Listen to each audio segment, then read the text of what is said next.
Today, we are diving deep into the intense pressure cooker of the teaching profession. And we're going to do it by looking at a fascinating new study that takes us right inside Japanese universities to show us what English teachers there are really up against. So let's just start with a huge question. Is teaching one of the most stressful jobs on the planet? Well, the research on this is pretty clear. It's a field that's widely known for high stress, low well-being, and honestly, a ton of people just leaving the profession altogether. But here's the thing. If you're a foreign language teacher, it gets even trickier. Not only are you managing your students' anxiety about speaking a new language, but you're often juggling your own anxiety about teaching in what might not even be your native tongue. To really get a handle on this, a study by Saki Suamori from the University of Tsukuga goes right to the source. It gets into the day-to-day lives of English teachers in Japan to uncover not just what they're struggling with, but, and this is the crucial part, how they actually manage to cope. Okay, so let's get into it. First up, we've got to understand why this is such a big deal. This isn't just about teachers feeling stressed out. The research calls it a teacher stress epidemic, and it matters to every single one of us, especially students. The core idea here is really simple, but it's incredibly powerful. A teacher's emotional state, it's contagious.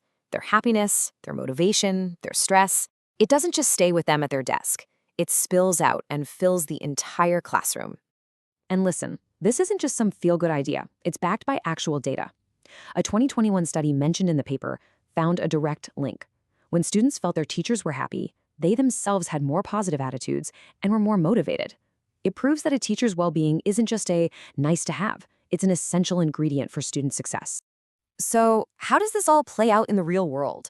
Well, let's go inside Japan and meet the actual teachers who took part in this study. This is where the data really gets a human face. The study really zoomed in on 3 teachers from pretty different backgrounds.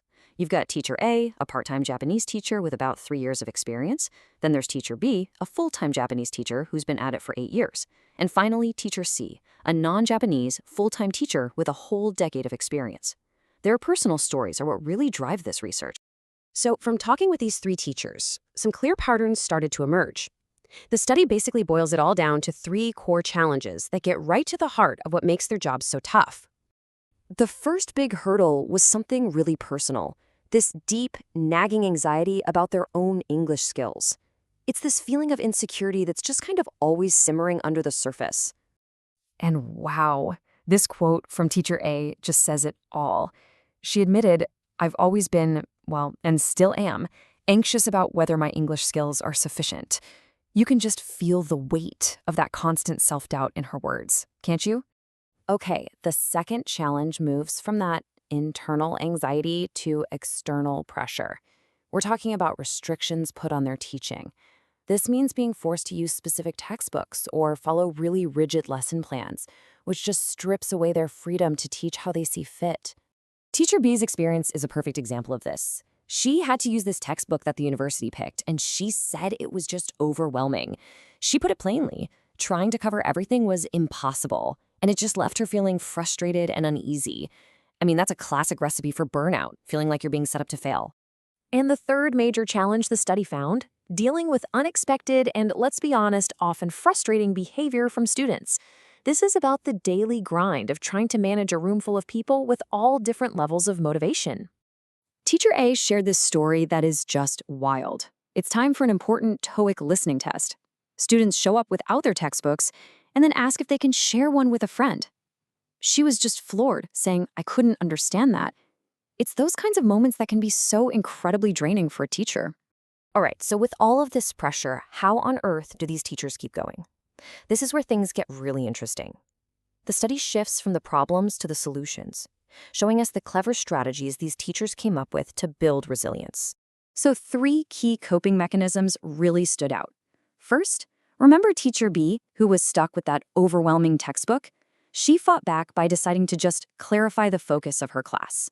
She prioritized speaking skills because she knew that's what her students needed most. Smart. Second, Teacher C established firm, clear rules about things like attendance right from day one. And third, also from Teacher C, was a simple act of consulting his colleagues, relying on the wisdom of a 20-year veteran to help him navigate the tricky spots.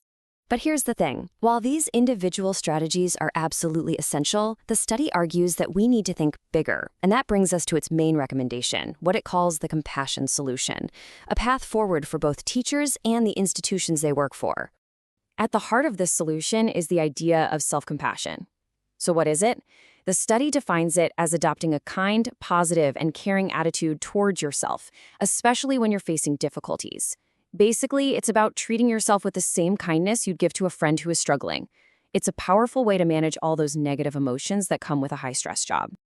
And this is where it all comes together. The study argues for a two-pronged attack. On one side, you've got individual teachers who can practice things like self-compassion and mindfulness to regulate their emotions. But, and this is a huge but, that is not enough. On the other side, the universities themselves have to step up.